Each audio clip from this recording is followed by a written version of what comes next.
तो effective class communication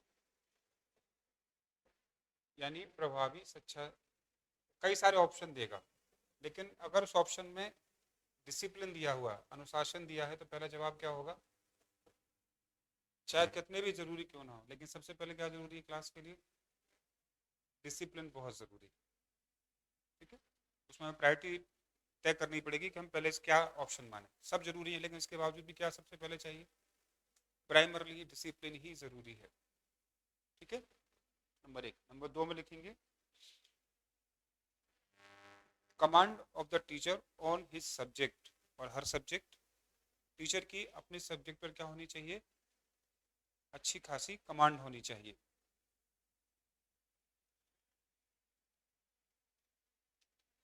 teacher का interest क्या होना चाहिए? तो टीचर का इंटरेस्ट ओनली और ओनली बच्चों का वेलफेयर होना चाहिए। ओनली और ओनली क्या होना चाहिए? बच्चों का वेलफेयर होना चाहिए। Next, to build creative environment. Effective class communication के लिए जरूरी है कि टीचर क्लास में क्या करे? एक इफेक्टिव क्लास इन्वायरमेंट को प्रिपेयर करे या तैयार करे।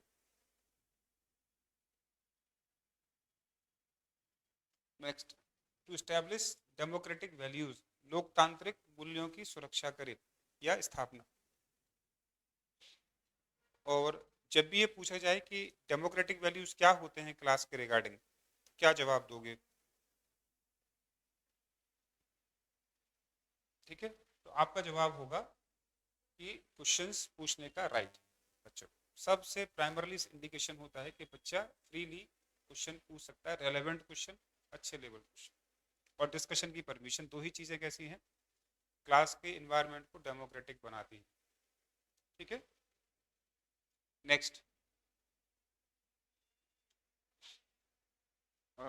डिस्क्राइब और give lecture easily, briefly and with interest.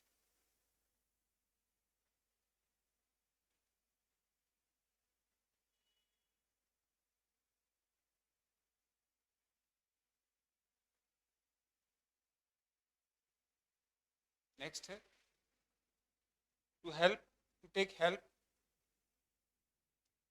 With Akashvani, Doordarshan,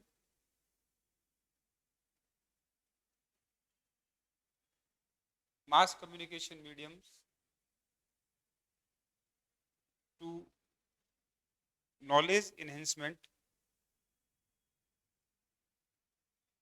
to herself, to himself, अपने लिए, अपने ज्ञान को बढ़ाने के लिए इन सारे तरीकों का प्रयोग करना चाहिए उसे। नेक्स्ट, क्लास और teacher must be focused on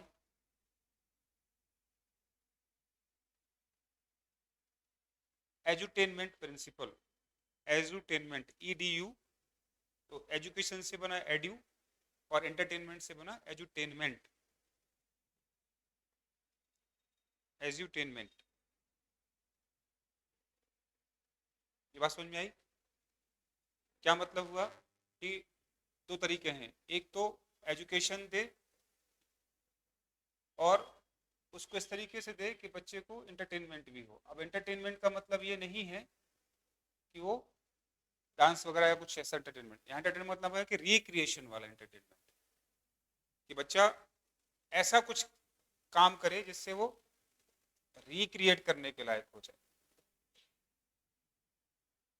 है ना। तो एंटरटेनमेंट में रिक्रिएशन में क्या फर्क है? कि एंटरटेनमेंट का मतलब केवल मेंटल सेटिस्फेक्शन होता है, और रिक्रिएशन का मतलब है कि आप उससे कुछ सीखते भी। तो कोई मूवी देखी केवल मौज मस्ती करके लौटा 3 घंटे एसी में बैठ के, तो ये एंटरटेनमेंट है। लेकिन अगर मूवी किसी पर्पज से देखने गए हैं, वो पर्पज भी पूरा हो रहा है, और ये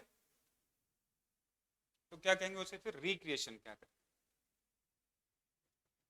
ठीक है, तो ऐसा कोई एंटरटेनमेंट जिससे आउटपुट आता हो, आउटकम निकल कर आ रहा हो, पॉजिटिव आउटकम, ये टीचर।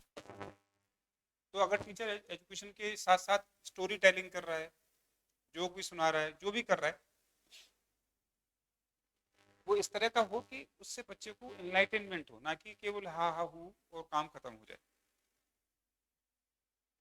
ठीक है, नेक्स्ट।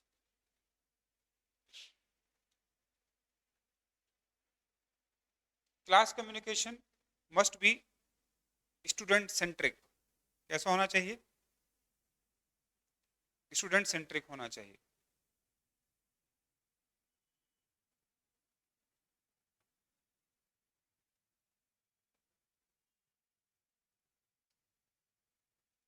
नेक्स्ट,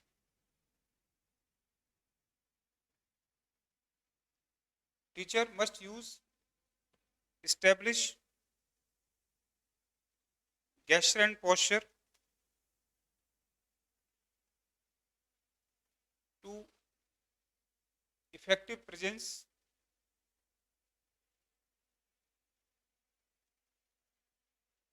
क्या है इसका मीनिंग?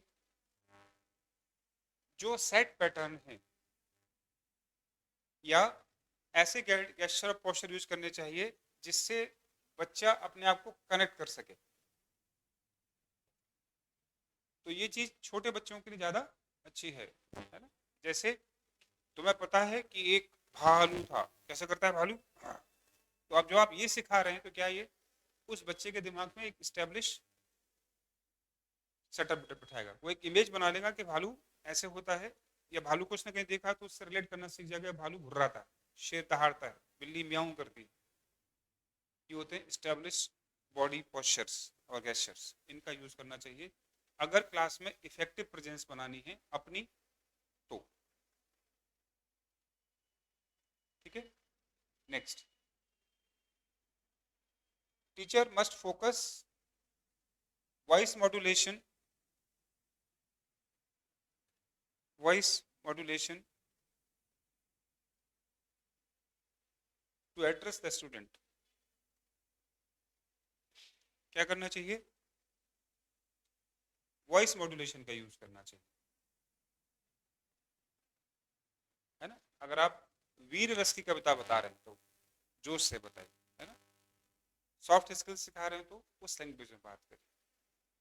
तो ये वॉइस ऊपर और नीचे रखना ही क्या है?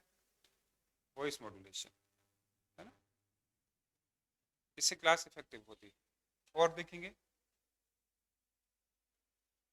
During class teacher role as encoders, तो स्टूडेंट्स क्या होंगे? डिकोडर्स हो जाएंगे। बिल्कुल ठीक।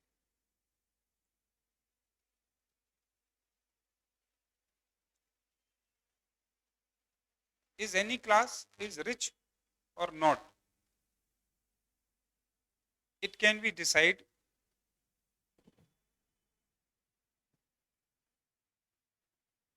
that teacher use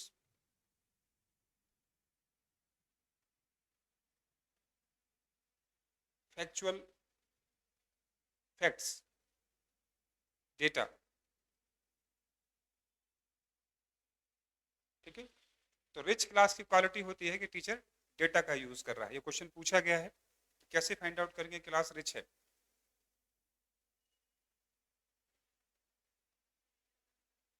next, teacher must be understand, teacher must be understand नहीं, कंसीडर दैट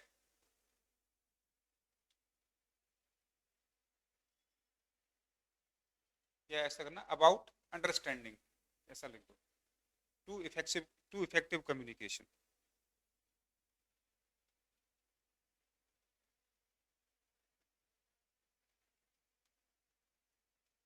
क्या है इसका मीनिंग?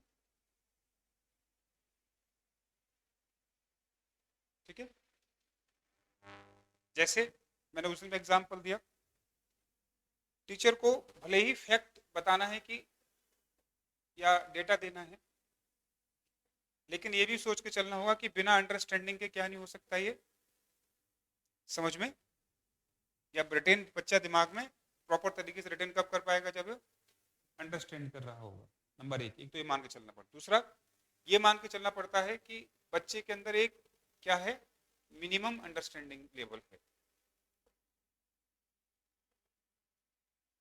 तीसरा कि मुझे बच्चे को केवल बताना नहीं है, बल्कि क्या करना है, उसे मदद करनी है कि वो क्या समझे, क्या करे, उस चीज को अंडरस्टैंड करे।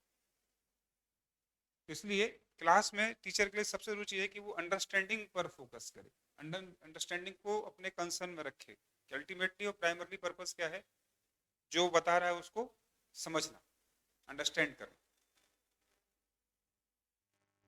क्लियर है? और ये बच्चों के पास, बच्चों के कंटेक्स्ट में होना चाहिए। हमें समझ में आ रहा है जरूरी नहीं है, बच्चे को समझ में आ रहा है, बच्चे को समझाना है, प्लस ये समझ के चलना है कि बच्चे के पास क्या एक मिनिमम अंडरस्टैंडिंग जरूर होगी। ये जो अप्रोच है वो बड़े बच्चों के लिए ठीक है, बड़ी क्लासेस के लिए। छोटी क्लासेस में बच्चे साहब उतनी उम्मीद नहीं कर सकते कि क्या करे वो समझ ले, क्योंकि जो आपके दिमाग में चल रहा है वो उसका लेवल पे नहीं है, तो वो जरूर नहीं कि वो आपकी बात को समझे। ठीक है, तो ये अंडरस्टैंडिंग के बारे में एक आइडिया है। और लास्ट क्वेश्चन है, ये आपको पता नहीं कितना समझ में आएगा, लेकिन आप लिख लेंगे।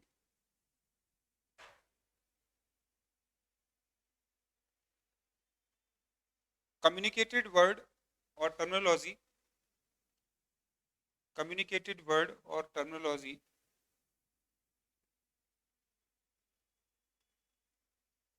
includes power, structure and tradition। बताओ इसका मीनिंग क्या समझ में आया? इसका मतलब है कक्षा में या क्लास में जो टीचर टर्म या शब्द संप्रेषित यानी कम्युनिकेट करता है, उनमें तीन चीजें होती हैं, शक्ति, संरचना और परंपरा। What it mean?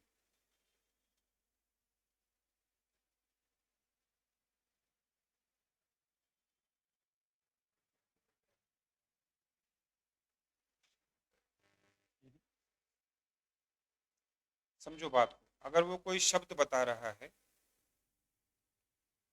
जैसे रुक जाए एग्जाम्पल दिया आप, तो उसे जो कंटेक्स्ट यूज करना है या जो चीज बतानी है वो पूरे कंटेक्स्ट के साथ बतानी चाहिए। तो अगर वो गंगा जल बताना चाहता है तो गंगा वाटर ना बोले, गंगा पानी ना बोले, क्या बोलना चाहिए उसे?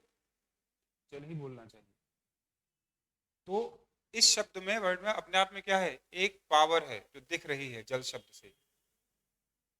यमुना के जल को जल बोलेंगे तो कोई खास इंप्रेशन नहीं आएगा या वो फील नहीं आएगी, लेकिन अगर आप गंगा जल में बोलेंगे तो वो फील आती है। तो इसलिए हर शब्द के साथ अपनी एक शक्ति होती, पावर होती। शब्द की शक्ति नहीं होती, ये उस कंटेक्स्ट की शक्ति है। गंगा जल पवित्र है, ये चीज दिखा रही है। फिर हर शब्द अपने आप में एक संरचना दिखाता है, स्ट्रक्चर। सब किसकी स्ट्रक्चर? सोसाइटी की। ठीक है, तो अगर आप उठते ही गुड मॉर्निंग कर रहे हैं, इसका मतलब आप पे वेस्टर्न कल्चर इन्फ्लुएंस, आप उसे अच्छा मानते हैं।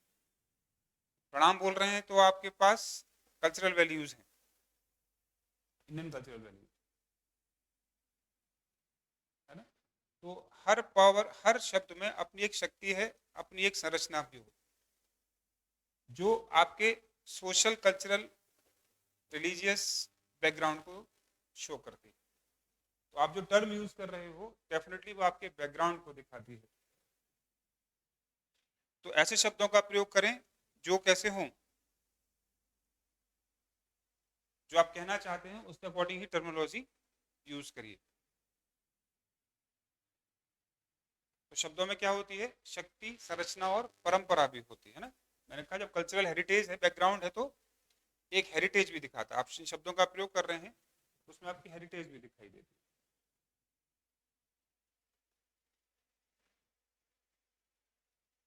ये है आपका इफेक्टिव क्लास कम्युनिकेशन।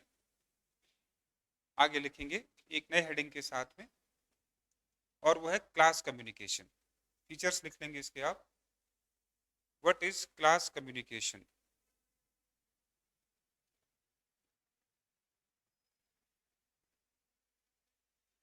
ठीक है, तो it is a collective communication. Class communication कैसा होता है? कलेक्टिव कम्युनिकेशन होता है। इट इज कलेक्टिव, कलेक्टिव समझ गया ना, because student and teachers both are participant. Next, it is a base of social identity. किसका बेस है ये? सोशल आइडेंटिटी का बेस है। समझ गए बात को? कैसे कि अगर आप क्लास कम्युनिकेशन करेंगे तो आप एजुकेशन के तौर पर, एजुकेशन अपने आप में सोशल होती है, उसे सीखेंगे, है ना, और आपको सोशल होने में हेल्प मिलेगी। तो इसलिए ये सोशल आइडेंटिटी को बेस देता है communication. Next, class communication generally is cognitive nature. कैसे नेचर का होता है? कॉग्निटिव नेचर का। कॉग्निटिव नेचर का मतलब क्या होता है कि डेटा के साथ साथ स्टूडेंट को एक इमेज फॉर्मेशन भी होता है। तो cognitive means data, facts plus image building, यानी हमारा ब्रेन एनलाइटनमेंट जिसको कहते हैं वो होता है। तो कॉग्निटिव का मतलब it's related to the basically brain, understanding, enlightenment, ये सब जुड़ा होता है इन सब चीजों से।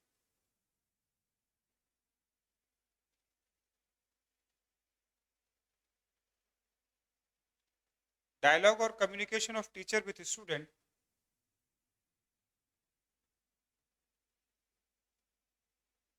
is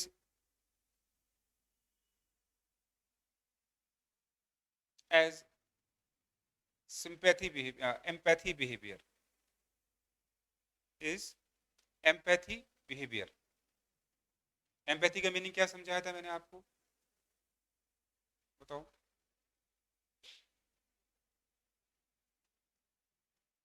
नहीं समझाया ना, तो समझो आज सिंपैथी और एम्पैथी। सिंपैथी को सहानुभूति और एम्पैथी को परानुभूति क्या होती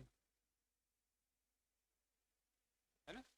सहानुभूति का मतलब होता है कि दूसरे के दर्द को केवल महसूस करना, लेकिन उसके लिए कोई आप एक्ट नहीं करते। कर भी सकते थोड़ा बहुत, भिखारी को भीख दे देना, आप सिंपैथिक एग्जाम्पल। तो बहुत ज्यादा आप एक्ट नहीं करेंगे उस पर, केवल थोड़ी सी हेल्प आउट कर देंगे। परानुभूति में क्या आता है? आप सेल्फ को उसकी जगह रख कर देखते हैं और फिर रिएक्ट करते हैं उसके अकॉर्डिंग। इसलिए आप रूट कॉज पे बात करते हैं। तो भिखारी को भीख दे दी तो आपको लगा आपने बहुत बड़ा काम कर दिया दुनिया को, 5 रुपए देके, सिंपैथी। लेकिन अगर आपने उसके भिखारीपन को ही दूर कर दिया तो कब कर पाएंगे? जब आप जड़ पता जड़ में आप इंटरेस्ट क्यों दिखाएंगे? कि आप उसे अपनी जगह रखकर, अपने आप को उसी जगह रखकर देखेंगे कि यार एक ह्यूमन बीइंग इस तरह से बिहेव और एक्ट नहीं करना चाहिए। तो जनरली हम एम्पैथेटिक नहीं होते, सिंपैथेटिक होते। एम्पैथेटिक होने के लिए लॉजिक, पेशेंस, बहुत कुछ चाहिए, अप्रोच चाहिए उस तरीके। तो क्लास में टीचर, मैंने उसने भी बताया, बच्चे को जब बताता है तो ये सोच के बताता है कि मैं वहां बैठा हूँ, मुझे कौन सी भाषा, तरीका और लैंग्वेज समझ में आएगी, वही मैं इनके साथ यूज करूँ। इसलिए एम्पैथेटिक बिहेवियर। ठीक है, next.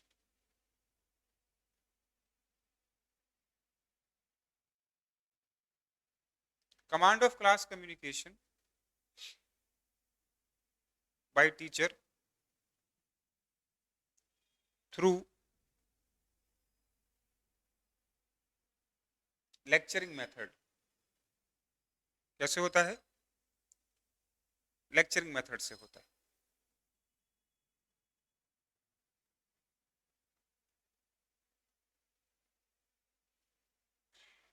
Next, what is noise in class? इसी का पॉइंट है। क्लास में नॉइज किसे कहते हैं?